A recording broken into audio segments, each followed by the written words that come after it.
welcome. This is Peter Voogd, founder of the prestigious GameChangers Academy, and thank you guys for tuning into our monthly Millionaire video series where we interview the world's most elite and successful entrepreneurs, CEOs, entertainers, and true game changers. People that I personally have massive respect for who are making a huge difference, not just in their industries, but in the world. And you guys are in for a very special treat today as we have a true game changer. He's a retired Navy SEAL and the only member of the U.S. Armed Forces to complete SEAL training, including 2 Hell Weeks, the U.S. Army Ranger School, where he graduated as Enlisted Honor Man, and Air Force Tactical Air Controller training. He's one of the best in the world when it comes to maximizing potential, developing mental toughness, and really pushing past limits. He's an ultra marathon runner, ultra distance cyclist, triathlete, a former world record holder for the most pull-ups done in 24 hours. He's completed over 60 ultra marathons, triathlons, and ultra triathlons. He's the best-selling author of Can't Hurt Me, which is an absolute game-changing book that you guys all want to get. We'll talk about this a little bit later. And he's someone who ran 200+ miles without stopping. And this guy had a brutal childhood. Joe Rogan says he firmly believes it's people like David that could really inspire the world to push harder and dig deeper. And he's the definition of walking the walk and leading by example. Enough talking. You guys know who he is, Mr. David Goggins. Welcome. It's a pleasure to have you, man. Hey, man, I appreciate it. Thanks for having me on, brother. Yeah, I'm excited. So I want to start with this. It's been fascinating diving into your story and the content you've created, how you came to be who you are now. I want to start with this so people have context. This statement stuck with me. You said, I hated what I saw in the mirror so much, I had to make a change. A lot of people hate what they see in the mirror, but they get worse and do nothing. What was the difference? Can you kind of talk about that statement and what that meant to you? Yeah, man, period, dot. So this shit haunted me. So a lot of people can look in the mirror and they get that one little glimpse of, like it's like a quick snapshot of themselves. And then they have the ability of walking away from that mirror, and that mirror stays where it's at. They go where the fuck they gotta go, but it doesn't stay with them. That snapshot stayed with me everywhere I went, when I slept, when I ran, anything I did, in my car, spraying for cockroaches. Everywhere I went, that snapshot haunted me. So it's kind of like this, man. Have you ever been in a fight before and there's this guy that wants to beat your ass and you know that you can't beat his ass and you're a little bit scared and he's telling you that he's going to beat your ass next week? For the whole week, you're nervous. The whole week, you're scared. You can't go to the bathroom. You can't eat. You can't sleep. That's what it did to me. I was haunted by my own reflection. So that's what made me change, man. So just being scared. Was it looking at yourself so much, being disgusted, that it was like, I'm sick of it? Was it like your back was against the wall and you had a tipping point, or was it a buildup? Do you remember? It was a buildup over a lot of years. I'm sure we'll get into my childhood and stuff like that, but it was a buildup over a lot of years of me just trying to build I wasn't handling what was deep inside me. I was literally just handling surface issues. So what happened was, over a period of time, when you continue, I was putting layer over layer over layer over all these insecurities. And after a while, man, I just broke. So going back to the breaking point, like that tipping point moment, because a lot of people maybe haven't had that, or they have, but going from there to the Navy SEALs to now being one of the most sought after speakers and influencers on the planet, right. What was the action steps right after that? So was it, I need to enlist in something that's going to really callous my mind and challenge me? And obviously it's in the book and I've read it, but for you, do you remember, like, once you were so disgusted, what was that next, like, self-talk to you? So what it was, man, so I broke way before this, but I had to go back to my father. So my father is the one that started the breaking point for me. So you have to go back to the root of the fucking problem. And I was avoiding that. I hadn't seen my father in years. My father beat the hell out of me. My father was an alcoholic. My father was a successful guy in his own right, but he had a lot of demons. and those demons fell off of my brother, me, my mom. So he beat the shit out of us almost every day. So that started my poor foundation. So now I'm like 22, 21 years old, almost 23, around there somewhere. And I was a piece of shit. I had gained 125 pounds. I was out of shape. I was fat. I was making $1,000 a month spraying for cockroaches, and my life was going nowhere. And I sat back and said, hey, I got to go face the demon. So we had to go back to where the problem started, where the problem originated. Then I went back, faced my father after years, and I saw him. You know, we never apologized to each other. It was what it was. But the whole key point of all this, man, is you have to go back to the problem. A lot of people may have a sore knee, but it doesn't mean you have a bad knee. It might mean you got a fucked up hip. So a sore knee doesn't always mean you got a bad knee. It may mean something else is out of alignment. So for me, I was scared. I was a cheater. I was an insecure person. So instead of fixing yourself all the time, a lot of times you need to go back to where the problem started. For me, it was my father. So I went back to my father, saw him, talked to him. But it didn't fix a lot, but it allowed me to kind of attack the demon. I went back to the demon, and then I came back home, and that started the pursuit of fixing myself. You know, I recognized all my faults, and I called myself out. I recognized all my faults, and that's so important. You gotta stop calling other people out. What we do in life so well is we love judging other people. Fuck that shit, man. You gotta learn to call yourself out. And that's what I started doing every day in my life. Instead of looking at other people saying, he did this to me, she did this to me, all this shit's fucked up. I said, no, man, this is on you, brother. So I started fixing all my problems from the inside out. And it started there. So taking the issue head on, I see a lot of people kind of avoiding that issue, and obviously it keeps coming up. So I think diving in and taking the issue head on is huge, and then fixing yourself and calling yourself out. I think we live in a soft society where not only do people not want to call themselves out, they feel bad challenging other people as well. So I remember you said something about you were not only scared of your shadow, but you would lie. You would lie to people to be accepted. And I see that now. So what do you tell that, not just the generation, but what do you tell people right now that want to break out, they want to level up, they want to be themselves, but they fear people and they're trying to fit in? Was it just continuously telling yourself that you need to level up or you need to break out of your own skin? What was it? You know what I had to do, man? I mean, all those things are great. Leveling up, breaking out, it's great. But what I found out for me, all those words were just fucking words, man. I had to change how I viewed myself. So the reason why I was lying to people, because I viewed myself as a piece of shit. So I viewed others way above me. But the one thing that other people do so well is they lie too. A lot of people are pieces of shit. So this is the thing about, man, you have to be proud of yourself. And until you have pride in yourself, you're going to always be finding acceptance from other people. So for me, the second I was proud of myself and I realized where I was in life, I stopped holding people on a fucking pedestal. Because by me holding people on a pedestal, that made me start to lie because I felt insecure. I got to catch up, but instead of catching up for real, I would catch up on the lie. The lie would catch me up, and then that would haunt me again. So I kept on digging a deeper hole, saying, man, you're not that. You're not this. You're not that. So then that would catch up with me in the mirror.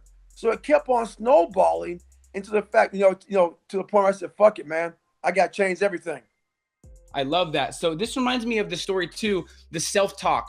You were trying to get into an ultra marathon, and I believe the person, the founder of the event or someone that was in charge said, if you want to do this, you need to run a certain amount of miles in 24 hours. And you hadn't really done that before. And at miles 74, 75, you literally, you were broken, but that self-talk kept you going. Can you bring back to that story? Because I think that hits home on the importance of self-talk, and that kind of set you up for a massive momentum swing from then on. Yeah, so basically, man, so throughout my whole life, once I kind of changed my mindset and started realizing, man, I have to go towards the darkness to improve my mental. So I don't care if you're making money. I don't care if you're trying to be a SEAL, a Ranger, trying to run 10 miles, trying to just be a better dad, a better mom. You've got to challenge yourself. So many people don't. So in challenging yourself is where you find all the answers. You find all the answers to every question that you will ever have in challenging yourself. So through my life, I started taking the different route. I started challenging myself. So through challenging myself, I started realizing how my mind worked. I started realizing how to motivate myself in dark times. The hardest thing to do in life is to motivate oneself alone. When you are alone and you're fucked up and you're suffering, the hardest thing in the world to do is pull something out of your fucking hat when there's no one around you clapping, no one around you cheering, no one around you saying, you're good, you're going to make it. So I've taken all this over a period of time now, and it puts me now at this race. So by now, I'm a Navy SEAL. I've lost over 106 pounds in less than 3 months. I've gone through Ranger School. I've gone through all these different schools, and I've kind of started to fine-tune three hell weeks I was in. I started to fine-tune mentality. So that's the thing. First, it doesn't happen overnight. So here I am right now. I fine-tuned my mentality, and this is the ultimate challenge for me.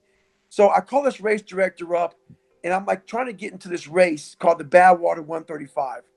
It's a 135-mile race through Death Valley. And at the time, this is November of 2005, I probably ran 20 miles total the whole year. My workout was literally going to the gym, lift heavy, and 20 minutes every Sunday. 20 minutes every Sunday, I would do the elliptical trainer. That was my cardiovascular workout, man. Every Sunday, I do elliptical trainer. So I call this race director up named Chris Kosman. Chris Kosman was the race director for the Badwater 135. I want to do this race to raise money for the kids to go to college whose fathers died in war, special operators. So he says, hey, man, I call him up on a Wednesday. He says, hey, you know what, David, to qualify for my race, you got to do 100 miles in 24 hours or less. I'm like, what? Is that even possible pretty much? So there's only 2 more races I could do before the deadline ended. And the deadline ended in, I think it was January. So this is in November, and he calls me out. So I call him on Wednesday. He says Saturday in San Diego, where I lived, is a race called San Diego One Day, where you run around so you run around a 1-mile track for 24 hours to see how many miles you can get. So I'm like, you know what, man? I did the math. It's about under a 15-minute mile. I could walk that. And I was like, you know what? It was the dumbest shit I ever thought, man. But I went out there, got a blue lawn chair, Ritz Crackers Mileplex, and I started going. So I'm going around this 1-mile track. I get to mile 50. I'm pretty broken. But let's cut to the chase. I get to mile 70, and I am fucked up so badly. I've never ran past 26 miles in my life. I didn't train for this race. I was a bodybuilder. My nutrition was Ritz Crackers and Mileplex. I was dizzy. I was dehydrated. I was all messed up. So I hadn't gone to the bathroom literally in 12 or 13 hours. So I sit down in this blue lawn chair, and I'm literally just sitting there, and I can't get up. So I literally piss blood down my leg, and I'm shitting up my back. And I have over 30 miles to go. So this is when, instead of quitting, like everybody else should have done, like I should have done maybe, but I said, you know what? No, I'm not going to quit yet. I might quit. So I put the idea in my mind.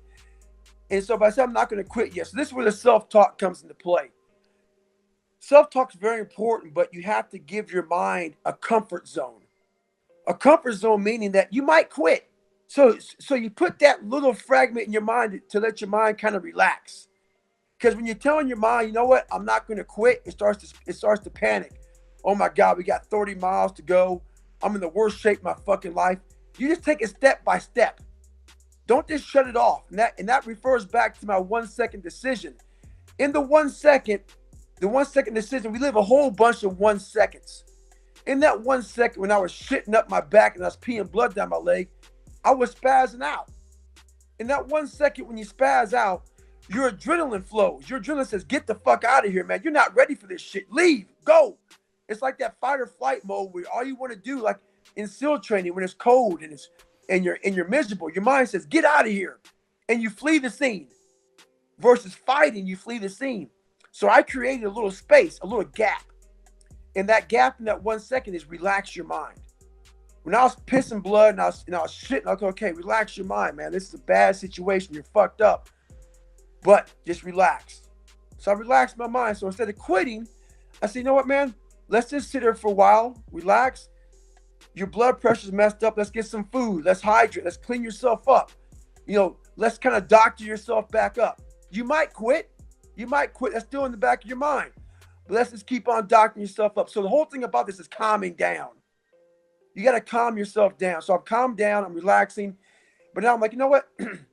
Okay, I'm eating. I'm rehydrating. Let me see if I can stand up. Oh, my blood pressure's okay. I can stand up now. You know what? Let me see if I can walk 1 mile. This would be pretty amazing if I can walk 1 mile after being damn near dead. Worst situation in my entire life. Let me see if I can walk 1 mile. So I walk 1 mile. I'm like, okay, my God, this is amazing. So now I'm starting to feed off of that 1 mile I walked after being fucked up. That 1 mile is 2 miles, 3 miles, 4 miles. And now I'm starting to dig into the cookie jar. The cookie jar is all the things I've overcome in my entire life. And this has become one more thing. You got to dig into that mental mindset of like, my God, I overcame racism, overcame bullying. I taught myself how to read and write. I used to be a big time stutterer. I had an abusive father. It's all those things that it didn't fucking kill you. You are still here. We forget how badass we are in those tough times. You got to remind yourself of this shit. Remind yourself that you're still here. Remind yourself of the things you've overcome. Then that gives you another mile. And then after that next mile, it starts to add up and add up. Before you know it, man, 31 miles later, man, 101 miles in 19 hours and 6 minutes. I completed that race, man. And I was fucked up afterwards. But the mind is truly the most amazing thing. But that's the one thing that we don't use enough of. Any last words, David, for everyone watching? Any action they should take right away when watching this? Anything else on your mind? Yeah, so most of your followers are pretty young, right? Mm-hmm. I'm gonna tell you right now, man, your age group is fucking hard. It is. You are the most confused you will ever be in your fucking life. You just left your mom and dad. They take care of all your shit. And now you're out here and you're hearing these voices in your head about go left, go right. You're not the best at shit. You don't have much money, or you do have money. You're all over the place. You're either weak-minded. We all were millennials at one time. We were all in that age group of fucking poopy pants and snot under our fucking nose and wet behind the ears. And this time right now where you're at was the time I made the biggest difference in my life. From 19 to 26, I was the most fucked up, but I also made the biggest jumps. This is where I started to create David Goggins and now into Goggins. So really, this is the hardest time of your life. But if you make the right fucking move right now, you'll be sitting back in your early 40s, early 50s, whatever, sitting back, kicking it. So right now, you gotta fucking really embrace the storm, embrace the suck, get through this time frame, get your head on straight, and I guarantee you, man, at the end of it all is a glorious fucking time. Start with this book, guys. The legend, David Goggins. Thank you so much, man. Much respect. Let me know if there's anything I can do to continue help spreading the message, spreading your word. Much respect, man. And thanks again for taking the time to speak to our game changers. Hey, man, appreciate you, man. Stay hard, brother. Amazing. Talk to you soon. Later. Wow. I know you guys are giving a lot of feedback. You guys are fired up and excited. One of the best calls we've ever had, and we've had a lot of game-changing calls with some legends. So my challenge, what's the 1 or 2 takeaways that you feel right now are most relevant to your biggest challenge in business and life? Based on what stage you're at, write that down and take action on it. Anything that shifted your emotional frequency. The goal is to operate with massive clarity, but understand that you need to take action on this right away. Not theory, don't think about it, really take action on what you know you should be doing. I want to thank you guys for being a part of this powerful community. I appreciate you. Let's continue to think and act like game changers and have an amazing rest of your day. And we'll talk to you guys soon.